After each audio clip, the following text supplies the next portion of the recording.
de retour sur la chaîne après un petit mois de pause. J'espère qu'on vous a pas trop manqué. Avant de commencer cette vidéo, n'hésitez pas à vous abonner. On est plus de 60% pas abonnés. Aujourd'hui, je me trouve avec Antoine. Salut. Ça va? Ça va et toi? Je suis très content de filmer cette voiture parce que ça fait un moment qu'on se suit sur les réseaux. On s'était croisé au Hall of Fame quand elle était stock body. Félicitations déjà d'en être arrivé là. Ah bah merci. Avant toute chose, je vais te laisser te présenter en quelques mots d'où tu viens, quel âge tu as, tout ça. Et puis après, on va faire le petit tour de la voiture. Donc moi je viens de Rennes en Bretagne, donc j'ai 22 ans. Donc c'est mon premier projet automobile et aussi ma première caisse. Incroyable. C'est un projet un peu familial, ça reste ma voiture, mon budget, mais c'est réfléchi avec toute la famille, on se déplace sur les événements avec toute la famille. C'est un projet toujours en continuelle évolution.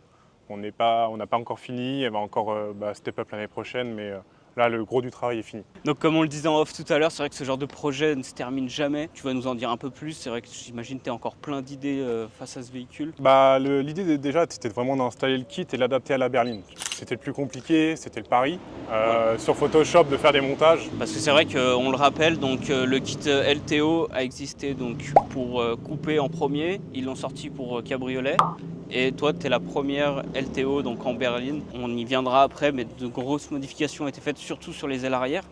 C'est le principal boulot. Après, là, pour le coup, c'est pas LTO qui a modifié le kit. Là, c'est vraiment mon carrossier qui s'est tué les cheveux, arraché les cheveux pour qu'on peut mettre en avant également, parce que encore bravo à lui sachant que pour ce travail. Il a 23 ans et c'est vraiment un passionné. Il a passé des heures à fond et il a soutenu le projet. Il y croyait dès le départ. Il m'a vraiment mis... il m'a dit c'est possible Antoine et du coup ça m'a vraiment donné envie de le faire. Mais il fallait déjà faire le montage, imaginer dans la tête est-ce que ça pourrait s'adapter parce que ça on n'a vraiment rien à voir. Quand on dit couper berline, on se dit il y a quelques petites différences. Oui. Mais quand on met les deux voitures à côté, les 4 ailes sont complètement différentes. Il n'y a que les pare-chocs qui se montent et les pas de caisse. C'est vrai que même sur E36, les ailes devant sont pas pareilles. Parce que du coup le clignot n'est pas pareil. D'ailleurs on vous met une petite photo parce qu'il y en a plein qui pensent que c'est tout pareil. Non. Le clignotant de la coupée et de la berline n'a rien à voir. Le galbe il est beaucoup plus prononcé sur la berline. On a le galbe, on a l'aile avant qui est plus petite sur une berline. Exact. Donc de 5-6 cm. Donc on a dû faire la modification de raccourcir le kit, enlever la troisième ailette qu'on a en bas. D'habitude sur les autres LTO on a une troisième ailette. Oui, parce qu'il est plus long du coup. Donc là on l'a rétréci, on voit la petite ailette ici qui a été coupée et après avec un beau joint. Et moi je voulais absolument qu'il soit totalement moulé. Parce que je trouve ça vraiment très sobre. C'est vrai que ça fait... On avait déjà eu cette discussion avec un ami on disait la M3E36 par rapport à une M3E30, elle n'a pas du tout eu de body kit. Et là c'est vrai que vu comme c'est moulé comme ça, tu pourrais presque te dire c'est vrai que c'est un peu abusé, mais qu'il aurait pu avoir une M3E36 élargie comme ça, comme ils avaient fait avec la M3E30. Exactement. Donc non, c'est vraiment incroyable. Après en jante, au début je voulais rester sur des reps, parce que j'avais des reps l'année dernière, des fausses BBS, mais pour question de budgétaire. Il n'y avait plus de budget, le kit il faut une fortune, la carrosserie m'a coûté une fortune. Et j'ai des bons amis à moi, Todd35 sur les réseaux, qui m'a vite déconseillé de mettre des BBS pour éviter de me faire trash talk partout. Ah j'imagine, je le vois déjà te tirer l'oreille. Exactement, qui m'a repris et qui m'a dit non, il y a un moment il va falloir mettre des vraies jantes. Donc soit on partait sur des rotiformes, malheureusement les rotis, il y en a sur toutes les LTO. C'est ce qu'on disait, c'est LTO, c'est Kaisa, donc forcément c'est rotiforme, c'est airlift. Et d'ailleurs tu n'as pas d'airlift, c'est vrai que toi t'es la LTO totalement à l'envers. Mais c'est cool, c'est un parti pris comme on disait. Du coup, on voulait des jantes qui sortent du lot, qu'on voit pas beaucoup dans des gros specs. Parce que les SSR Formula, donc c'est les SSR Formula Aerospoc, j'avais beaucoup de mal sur des petites specs. C'est vrai que ce design de jantes quand t'as pas du gros lip, il peut vite paraître bizarre. C'est pas très beau. Déjà les jantes avant j'ai un peu plus de balles, mais par contre les jantes arrière, là où il y a tout le reflet, c'est vraiment magnifique. Donc ça a été importé par Johan. Donc qui a fait un excellent boulot aussi, c'est pareil. Pareil, on met à chaque fois qu'on va parler des partenaires, des personnes qui ont participé à ton projet, on n'hésite pas à mettre leur Instagram. C'est vrai que Jo, en termes de jantes japonaises, je pense que c'est la personne la plus en place en France. Exactement, et puis il te renseigne bien, et il y a un vrai suivi, il y a des prix, clairement. C'est quelqu'un qui connaît et qui en fait une vingtaine par jour, donc voilà. Ça matche bien. Donc du coup on peut quand même parler de specs, parce que là on est sur des specs qui sont assez incroyables. Donc du coup derrière on est sur du 13 ET-35, sachant qu'on a 3 cm de cale. Donc ça équivaut à du ET-65. Ouais c'est ça, en gros il faudrait avoir 17 cm de lip pour bien perfect fit. Pour combler. C'était les plus gros specs possibles. Ils font pas plus gros en termes de T et de largeur. Parce qu'ils auraient pu, t'aurais pris quand même. J'aurais pris plus de quoi, exactement. Bien sûr. Donc on a préféré mettre des cales sur la première config, on verra pour l'année prochaine si on mettra des cales ou pas. Devant, on est sur du 11,5, ET-28, donc même quasiment le même ET, sauf qu'on est moins large, donc forcément ça fait un peu moins violent. Et on est sur 4 semi-slick de chez Nankang. Ok. Donc derrière, on est sur les plus larges de semi-slick possibles sur le marché chez Nankang. On est sur du 315 et on est sur du légèrement tendu. C'est vraiment le fit que je voulais. Ouais, c'est très joli, parce que j'aime bien. C'est mi-race, mi-tuning d'aujourd'hui. Enfin, le fit est très bon. En plus de ça, la question c'était aussi la trappe à essence parce que normalement, à l'époque où j'avais acheté le kit, les 3/4 des LTO étaient aux US et eux ils sont obligés de déporter leur trappe à essence à l'intérieur parce que leur piston ne passe pas. Nous c'était la question du pistolet, est-ce qu'on fait le pari ou pas. On a fait le pari, le pistolet passe. Donc on a eu de la chance que sinon on aurait dû le mettre dans le coffre et ça aurait été chiant dès qu'on doit mettre de l'essence, d'ouvrir le coffre comme un commis, quoi. Parce que là, on est d'accord que la trappe, elle est clairement au stock body, quoi. Ouais. Là, c'est la trappe de coupé est au même endroit qu'une berline. Et ça, c'était aussi pareil, un pari. Avec des montages Photoshop, on s'est rendu compte que ça jouait peut-être à des millimètres. Du coup, il y a quand même beaucoup de chance à ce niveau-là. Parce que là, le boulot de refaire ça, s'il fallait le décaler ailleurs. Ça se fait. Il y a les autres Français qui ont la LTO Cabriolet, eux se sont amusés carrément à la lisser et plus la voir. Et pour le coup, on voit même pas la différence. Donc, à mon avis, on peut la déplacer, mais ça aurait été un chantier. Après, c'est pareil, on s'est inspiré de The Kiza sur le kit, sur le diffuseur arrière. Parce que le diffuseur est d'origine LTO, on dirait une luge. Et ça fait, pour moi, ça correspond pas au kit. C'est vrai. Ça fait tout petit. Donc, du coup, là, il y a une centaine d'heures de boulot juste pour mettre le diffuseur. Donc, totalement sur mesure. Donc, il n'est pas forcément super symétrique partout. Mais là, c'est du fait main et par mon papa et moi. Donc, on a acheté le pare-choc Packem qu'on a découpé pour pouvoir après découper le bac de roue, installer le diffuseur, faire la ligne sur mesure. Après, c'est pareil, supprimer le bac de roue, ça veut dire une nouvelle plaque soudée, silicone et klaxonnée. Enfin, c'est toute une misère. Ouais, ça s'arrête jamais. Et au final, j'adore le rendu, le 3/4 arrière de la voiture, ça fait vraiment violent. Il est très très énervé. Avec les Smithslick là qui sont un peu usés, donc ça fait un peu moins violent, mais d'habitude sur les pneus neufs, parce que je rappelle la voiture, je la roule. Mais quand je la roule, je la roule souvent. C'est une voiture j'ai déjà fait 3000 km en à peu près 4 mois avec. Ah ouais. Donc voilà, on va sur les événements, sur les rassos. Dès que tu peux la rouler. C'est ça. Donc moi, le but, c'était d'en faire un chocard, mais que je puisse quand même la rouler. Après, dès qu'il y a des événements où ça dépasse les 1h30 de route, on a la dépanneuse. Après... Parce que question financière sur les pneus, sur l'essence. Et puis même. Et puis il y a toujours aussi ce côté risque, il t'arrive quelque chose. Mais là, comme dit, c'est une première version où on a pris beaucoup d'erreurs. Pareil, j'avais pas mis de garde-boue, il y a eu quelques éclats. Enfin, c'est que des choses où on peut revenir en arrière. De toute façon. Mais au début, ça fait un peu les premiers cailloux dans les basses. Quand tu les entends. Surtout en plus avec des Smithslick, moi j'en ai mis aussi, et ça attrape tout. C'est gling-gling dans tous les sens. Là, ça colle. Donc du coup, ligne sur mesure, qu'on a fait nous-mêmes parce que je fais un peu d'échappement avec mon papa. Donc en full 80 mm et on finit sur 2 sorties en 104. Mais quand on n'avait pas le body, qu'on l'avait mis sur la caisse, ça faisait énorme. Ah oui. Et on s'est dit c'est même de trop avec le diffuseur. Non mais c'est parfait. D'ailleurs c'est la Kaiza. Je crois que c'est un peu plus gros. C'est un peu mais c'est dans le même style, 2 sorties comme ça. Et je trouve que tu vois une LTO parce qu'il y en a qui gardent diffuseur d'origine. Ça fait très haut du cul et il manque quelque chose à il l'arrière. manque quelque chose. Et ça finit vraiment cette double sortie comme ça. Ouais, après ça c'était vraiment beaucoup de temps et puis c'est pareil, pas de plan, que sur photo, on s'est inspiré quoi. Après c'est faisable, on a réussi à le faire. Mais c'était pas forcément très évident, le prix des matériaux aussi, parce que là il faut savoir, il y a 300 balles d'alu juste pour le diffuseur. Ça rajoute du poids et après il faut le faire peindre, peinture époxy, c'est toujours la même chanson. Après la jalousie. Donc, ça on peut en parler du coup qui vient de chez nous. Merci à toi du coup d'avoir monté cette jalousie d'ailleurs qui finit bien parce que tu l'avais pas au début. Non, Et c'est vrai que ça rajoute un petit truc sympa. Là le 3/4 arrière il est vraiment violent. Je vous remercie pour avoir participé au projet, de pouvoir représenter les shops français, c'est un pur plaisir. Surtout quand c'est une marque que tu aimes bien représenter. Merci beaucoup. Mais elle finit vraiment bien l'arrière et je trouve que ça fait vraiment plus violent. Ouais, clairement. Avec l'aileron, on verra l'année prochaine si on saute l'aileron ou pas, pour mettre peut-être un ducktail. C'est encore en pleine réflexion. Et du coup, alors la question que tout le monde se pose, non, vous n'avez pas fait la modif pour avoir la poignée dehors. Par contre, la porte s'ouvre. Et moi, c'était la chose que je voulais voir le plus. C'était quand on m'a dit que ça s'ouvre. C'était hors de question qu'elle ne s'ouvre pas. Voilà. De base, elle devait juste s'ouvrir, mais on ne devait pas combler question financière parce que c'est pareil. Là, on parle vraiment à chaque fois de 5 chiffres. Ah oui, clairement, à chaque fois. Et on ne devait pas le combler. Puis mon carrossier m'a dit, ouais, en fait, c'est possible, pour pas trop cher. On rajoute comme une belle somme. On parle de quel chiffre juste pour la modif. Oui, bah, j'imagine. Mais pour une évolution plus tard, de pouvoir ouvrir les 4 papillons. Enfin, les 4 papillons. Oui. Pour ouvrir les 4 portes. Il a spoilé. Pour ouvrir les 4 portes sur un Ultra-Ace ou quelque chose comme ça. Et qu'elles sont toutes comblées, ça fait vraiment la différence. De toute façon, pour moi, ça aurait vraiment cassé le projet que la porte ne s'ouvre pas. Hein. Et tout le monde aurait dit, ouais, bah, il a monté un kit de coupé sur une berline. Ça aurait été trop simple. Là, le défi, il est coché. Et je pense qu'on peut, peut qu'apprécier ce magnifique travail. Donc complètement comblé. Donc là, il y a un vrai taf. Hein. Du coup, ils ont dû renforcer le kit vu qu'ils l'ont coupé complètement en deux. Là, la porte, elle fait vraiment pas rire. Hein, parce que ça fait très, tu sais, c'est les supercars des années 80 où vraiment tu as des grosses portes comme ça, des gros bas de caisse, comme une Countach où ça fait vraiment. C'est là que tu te rends compte de l'élargissement de la voiture. Ouais, tu vois. Et en plus, on n'est pas là, on est au point quasiment. On n'est pas au plus large du kit encore. Oui. Et là, on voit déjà le travail de carrosserie. Enfin, c'est magnifique, l'arête. On ne voit même pas où ça a été rajouté.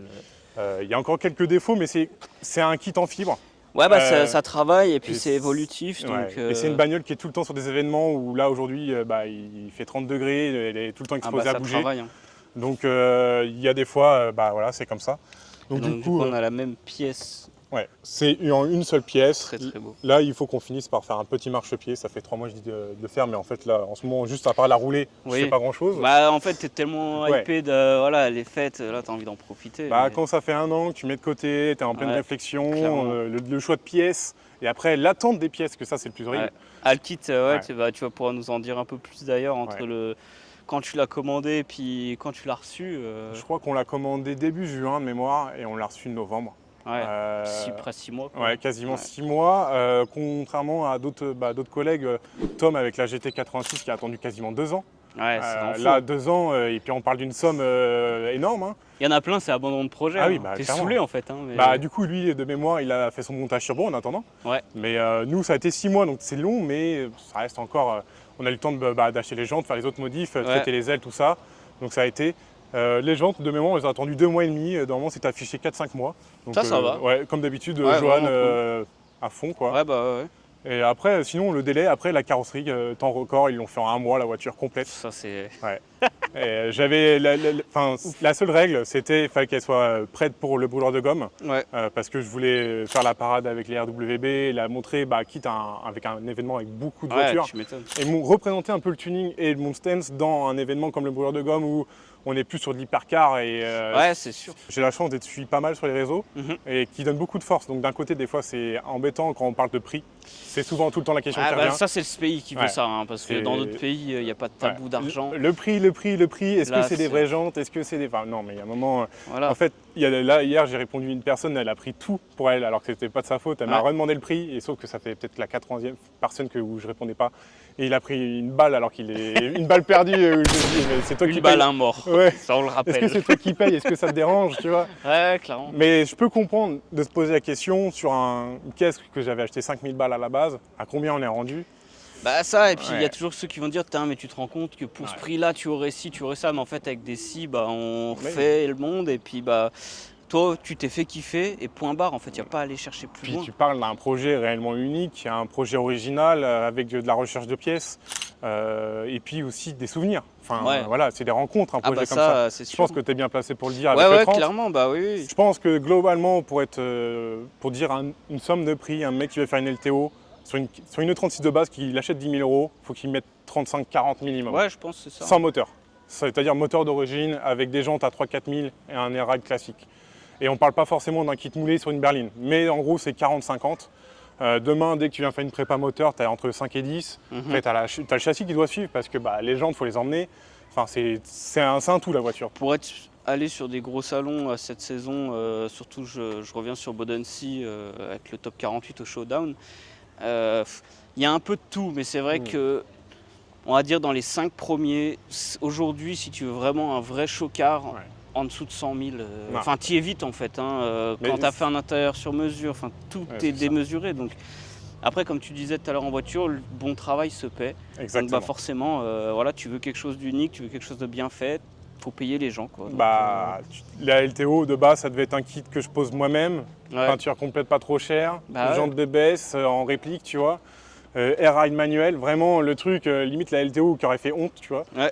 Et bah on a préféré attendre avec ma copine, économiser, sortir les doigts du cul, quoi. Mais vaut mieux attendre, hein, parce que ça on le répète souvent, hein, d'être patient et puis de rechercher les bonnes pièces. Et de démarcher les bonnes entreprises. C'est ça. Et les partenaires qui te font confiance et qui ont envie, en fait, pas forcément de gagner de l'argent sur ton dos, mais de faire une belle chose. Ouais. Là, cette année, c'est vraiment de profiter de la caisse, des potes, et l'année prochaine, faire une autre version encore un peu plus ultime, et je pense qu'il sera la version la plus ultime. Peut-être pas sa dernière évolution, mais du moins la version la plus hard, et où on va essayer d'aller chercher quelque chose à Ultra-Race. Vu le projet, ta démarche, et comment c'est parti, elle mérite clairement un top là-bas, mais il faut qu'elle soit finie. Tu vois. Ouais, tu connais les défauts. Ouais. Et moi, ça me dérangerait d'amener une caisse, là on parle d'Ultra-Race, tu vois. Ouais, bien sûr. Une caisse qui serait devant, parce que je pense qu'il la mettrait devant quand même, sur un LTO Berlin, mais que au niveau, l'intérieur ne suit pas, il y a des trucs, il y a des détails encore à pousser.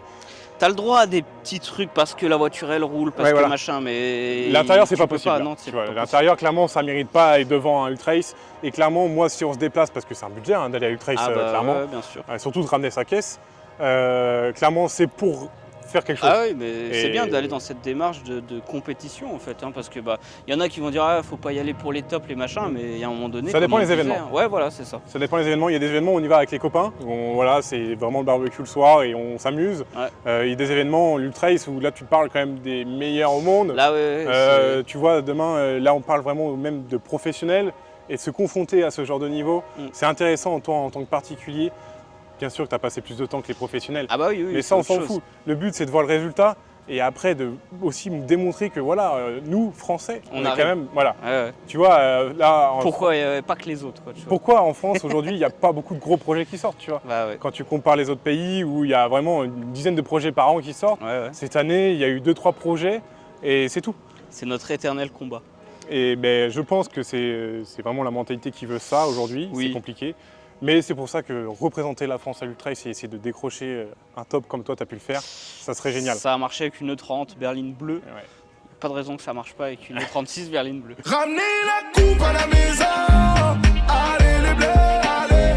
Après, peut-être que le niveau a augmenté là, depuis ces années, parce que là je trouve que c'est de plus en plus hard. C'est de plus en plus dur, et puis bon, on fera une vidéo sur Ultra-Race d'ailleurs, parce que cette année c'est vrai que le top était à discuter, on va dire, et c'est vrai que le niveau augmente de plus en plus, mais est-ce que les règles ça suit dans le bon sens, tout est discutable. Ouais, c'est compliqué. Donc c'est la course à l'argent, la course aux followers, la course à tout, donc bon ça c'est le jeu. J'ai l'impression que dans beaucoup d'événements, pour venir gagner un top, il faut être quelqu'un sur Instagram, avoir un projet à 6 chiffres quasiment. C'est dommage, hein, mais c'est dommage parce que la passion n'est plus là. Après, il y a quelques personnes qui ont pu casser le code. Bien sûr. Mais globalement, c'est toujours les mêmes caisses, les mêmes body kits, ou du moins le même nom qui revient souvent. Et bon. C'est là où j'avais moi apprécié la LTO. Ça venait il y a 3 ans, ça a popé comme ça. Clairement, c'est sorti de nulle part. De nulle part. La E30 qui était au Hall of Fame, incroyable. Après, incroyable, ça dépend des goûts et des couleurs. Elle avait fait un top là-bas, je crois top 5 ou top 6. Elle avait topé. Mais c'était pas non plus la plus belle. Mais non. Mais voilà, elle on était était là, sur quelque chose qui changeait du code de la E30. Soit on met un body kit M3 E30 classique, ou soit on met juste 4 BBCRS et terminé. Tu vois. Non, de toute façon, quand c'est arrivé, ça a vraiment popé, quoi. Et le problème, j'ai eu beaucoup de questions et je vais y répondre dans cette vidéo. Il y en a combien des LTO? Et parce qu'on en voit beaucoup sur les réseaux. C'est vrai qu'on en voit beaucoup. Mais en fait, on en voit beaucoup parce que toutes les LTO sont amenées sur les événements. En fait, il n'y en a aucune qui est dans une collection privée, ou une ou deux. Mais du moins, les européennes, elles vont tous à l'Ultra-Race, on en a retrouvé avec 5. Ouais, s'il y avait 5. Il y avait celle d'Autofinesse, la cabriolet rouge qui est la deuxième cab. Il y avait celle de Zokitsa de mémoire. Et il y en avait une autre. Celle avec les roues de skate de chez Camber. Donc ça faisait 4 LTO alors qu'on est censé en avoir 10 au monde, enfin au même endroit. Et si je serais venu, ça faisait 5 quoi. Ouais, non, c'est vrai que ça. Et du coup, ça perd un peu de son mythe, je suis d'accord. Après, tu vois, surtout sur E30, il y en a quand même 2 ou 3 où elles sont en covering et elles changent continuellement. Alors, tu changes le covering, les roues, tu as l'impression que c'en est une autre, mais en fait, ça tourne quand même beaucoup. Bon, c'est la magie des réseaux, tu vas me dire. Mais... Exactement. En fait, le problème, c'est qu'un covering serait beaucoup plus simple de changer de config. Oui. Mais là, on parle on va dire un chocard entre guillemets, parce que je la roule, mais d'un chocard. Donc, si tu veux quelque chose avec une finition où Bah là, faut que tu regardes le capot, c'est un miroir. Ouais. Tu peux pas avec un Non, un covering. covering, tu peux pas. Covering, c'est un parti pris. Moi, je suis pas forcément très friand C'est compliqué. sur ce type de véhicule. Et puis celui-là qui pose le covering, là je pense que le mec il va vraiment s'arracher les cheveux parce qu'il y a des arêtes pour pas que ça bulle. Je pense que c'était la question, est-ce qu'on pose un PPF aussi à l'avant? Mais le PPF, le problème c'est que deux personnes m'ont dit qu'ils étaient obligés d'avoir un raccord en bas sur cette partie-là. Et moi un raccord c'est pas possible. Ah oui, là vu la forme de la Je préfère que tous les ans je fasse chier mon carrossier pour qu'il repeigne. Tu vas avoir un raccord ici là. Ouais c'est ça. Ouais, bah t'es obligé. Que d'avoir un raccord. Donc, obligé. C'est vrai que nous, on a découvert au Love Fame, elle était bleue comme ça d'ailleurs. Elle était déjà modifiée, c'était la V2 de la caisse, mais sur stock body. Et puis tu avais déjà ce projet, tu nous en avais parlé, et puis tu es allé jusqu'au bout, et c'est super plaisant de voir ça. Donc du coup, c'était un 320i. Je sais pas si tu veux montrer cette... Donc là, la baie est toujours pas propre, le prépa moteur est terminé. La seule chose qu'on pourrait faire, c'est s'il a amené à casser, de forger un B25, mais toutes les pièces de B25 se montent là-dessus. Donc voilà. Donc là, il reste la baie moteur à finir, donc tout le câblage à changer, à tout faire propre. Mais là, c'est une voiture qui roule beaucoup, j'ai beaucoup les mains dedans. Sur une prépa moteur en turbo, tu as toujours une couille. Donc voilà. Mais là, du coup, M50 B20, donc le moteur un peu refusé par tout le monde parce que c'est un petit 2 litres en 6 cylindres. Et puis c'est celui d'origine. C'est celui-là d'origine, exactement. Elle est matching. Exactement. Celui-là d'origine, donc M50 B20 TUB, donc avec le Vanos, mais le bloc en fonte. Et sauf que quand on l'a branché, ça nous a coûté peut-être 1000 ou 1500 € de plus de vraiment le relier et de faire fonctionner, que des problèmes. Bah ouais, quand tu fais un truc low cost, le moteur il a 200 000, il y a un moment il y a des trucs qui pètent, le joint de culasse, ça chauffait, fumée bleue, enfin c'était toujours ça. Et le problème c'est quand tu es sur un projet comme ça, en fait quand tu remplaces pas de la pièce pour la remplacer, tu vas venir la renforcer à chaque fois. Clairement sur un montage turbo. Et donc au final d'une prépa qui coûtait 2000 balles, on est arrivé à une prépa moteur à 5005, on va dire 6000. Sur un B20, donc c'est toujours pas un truc super fameux en sensation, mais croyez-moi que dès qu'il casse, là, toutes les pièces là, on peut les remettre sur le B25 forgé et là, ça sort 600, 700, on a toutes les pièces. C'est ça qui est bien, c'est qu'en fait, là, c'est pas de l'argent qui est jeté par les fenêtres parce que M50, M52, puis après, peu importe la cylindrée, c'est bon, tu pourras mettre tes pièces et après, par contre, ça va pas faire rire, je pense. Là, non. Après, là, déjà, c'est assez drôle. Ça reste contrôlable. Au niveau des chevaux, je t'ai fait un petit tour tout à l'heure. C'est quelque chose, on est entre 300 et 350 chevaux, mais c'est une voiture où tu as des sensations, mais avec les pneus extrêmement larges, c'est vachement contrôlable.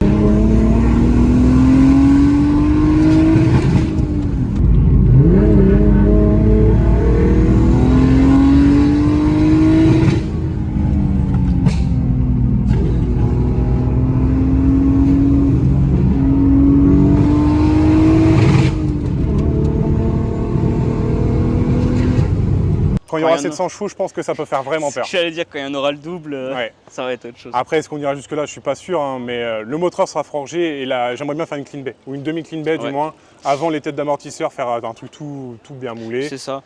Sur E36, c'est quand même plus compliqué que 30. Déjà que 30, c'est compliqué en plus. Déjà. Je pense surtout à la boîte, cette boîte à fusible. Boîte à fusible, le Mastervac qui est énorme et tout.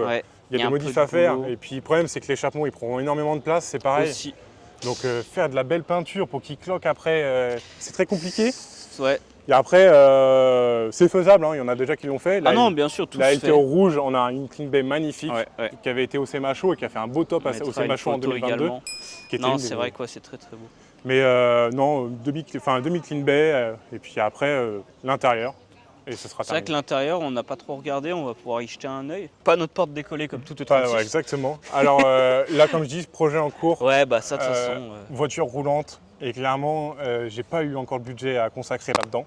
Est-ce que tu veux spoiler un petit peu ce que tu on peut donner des petites idées. De toute façon, j'en avais déjà parlé. J'aimerais bien mettre un demi-arceau. Après, est-ce qu'on a complètement la banquette ou est-ce qu'on essaie de... Voilà, on ne sait pas encore. Essayer de mettre la gestion air dessus. À l'arrière, ça serait cool. Donc demi-arceau blanc.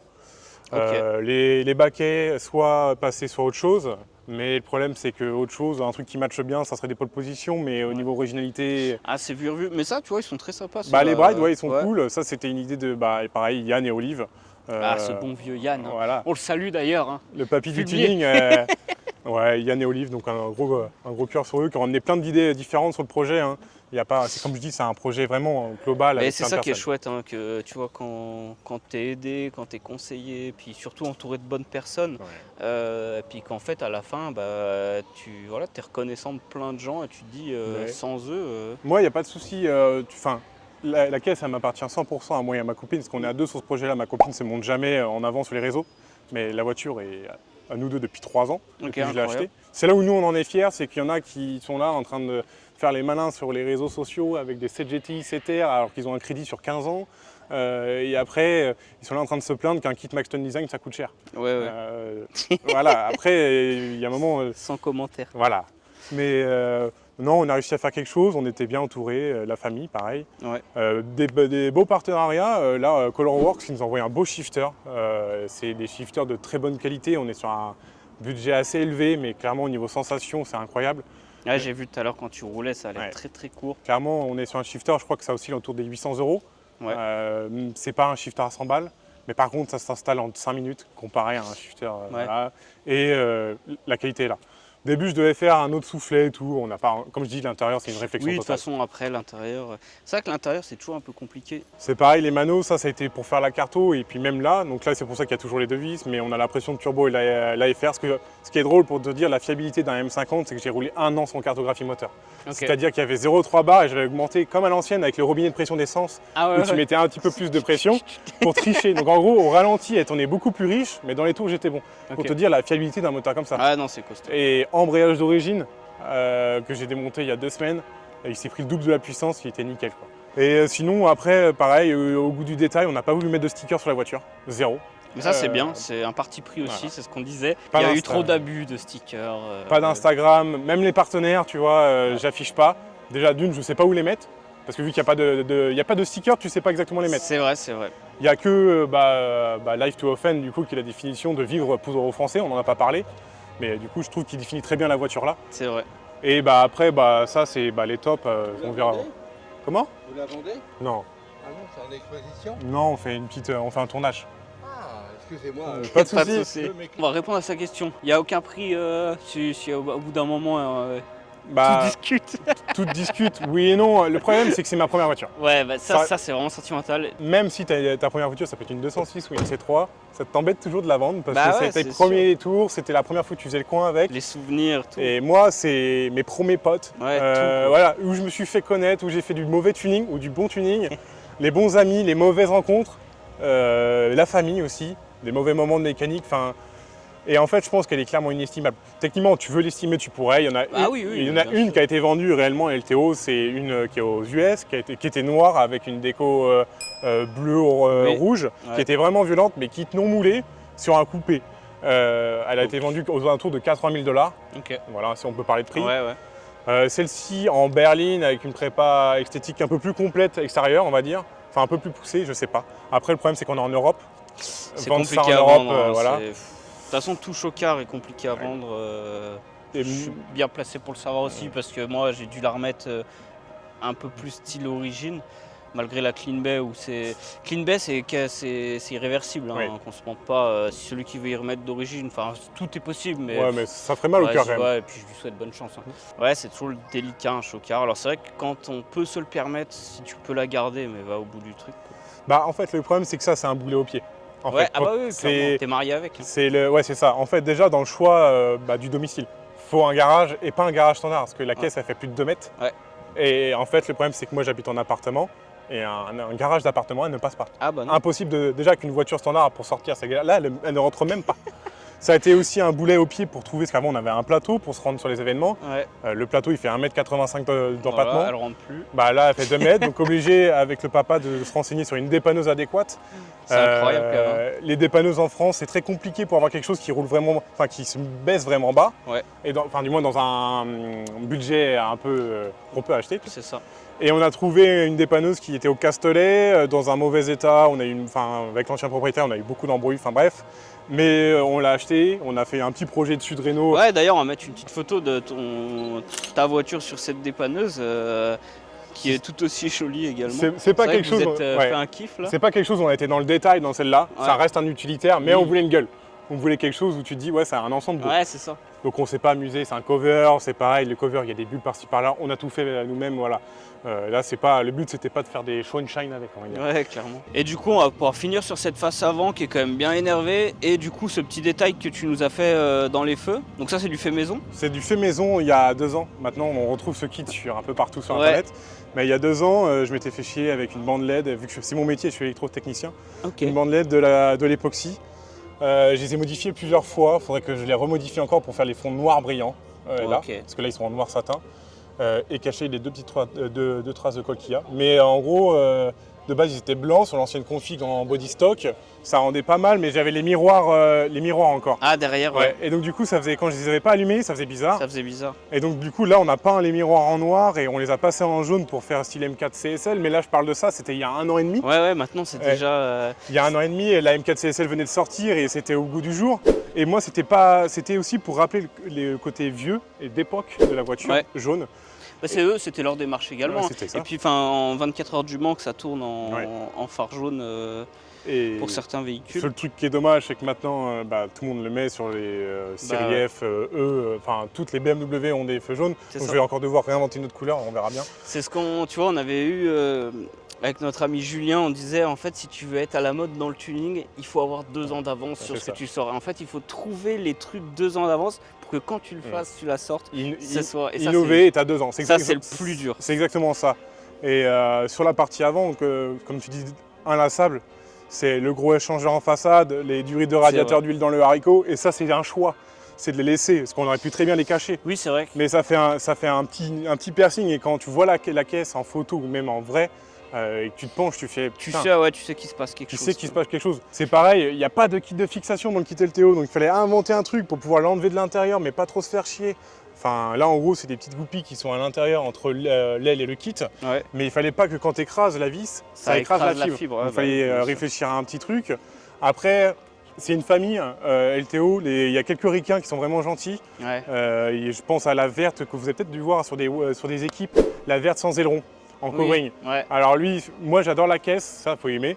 Mais lui, c'est un gros cœur, un gros coup de cœur sur lui. Il m'a tout expliqué de A à Z et c'est aussi en partie grâce à lui que j'ai pu l'acheter. Il m'a montré toutes les photos du montage, comment il l'a fait, toutes les astuces. Et ça m'a donné... Et là, j'ai vu que c'était potentiellement réalisable. Je sais que c'est faisable. Parce que là, on parle d'un kit vraiment... Démerde-toi. Mais comme beaucoup de fabricants de kits carrosserie. Hein. Mais c'est aussi... Je sais pas si c'est pas fait exprès aussi d'un côté. Genre en mode... il faut prouver que c'est bon, tu peux y arriver, quoi. Et sinon pour clôturer, la prochaine version, comme je disais, quelque chose qu'on va chercher l'excellence du but de là, du moins. Ouais. Intérieur plus simplifié, mais plus complet dans la finition. Ouais. Prépa moteur, j'aimerais bien sortir pour, au minimum, si ce moteur-là casse pas, faire un clean bay, mais un demi-clean bay. Bien sûr. Changer les clignotants par des clignotants pour enlever l'orange, parce que là, on a 4 couleurs sur la voiture. Ouais. Ça, c'est très bien de respecter cette règle. Et du coup, rester sur du bleu, blanc et noir. Et vraiment, c'est tout. Et pareil, rechanger de set de jantes, encore des dimensions encore plus folles. Le but, c'est vraiment là d'avoir le plus de libre possible. Déjà que là, on est pas mal. Là, le prochain set, ça va être violent. Et j'espère que la caisse, du moins, tout va se faire. Hein, parce que c'est pareil, entre dire et faire, il y a une différence. Il y a un monde. Là, on a hâte, dans 2 semaines, c'est le All-Star. Ouais.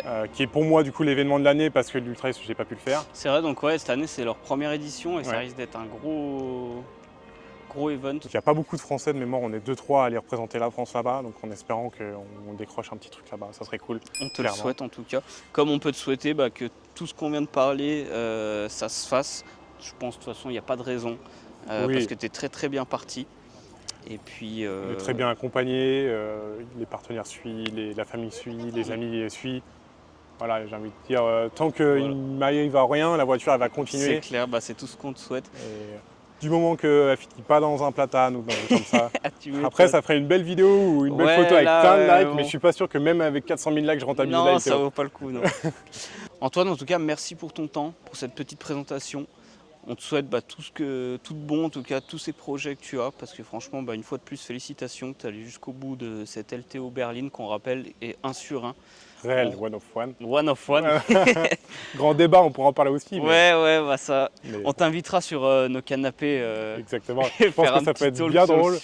En tout cas, on remet ton Instagram en description pour que les gens, s'ils veulent suivre donc l'évolution de ce projet. Pour notre part, comme d'habitude, tout est en description. N'hésitez pas à commenter cette vidéo, à donner de la force à Antoine. On remet son Instagram à l'écran. Et puis on se dit à dimanche prochain, les jeunes. Et on se dit à dimanche prochain.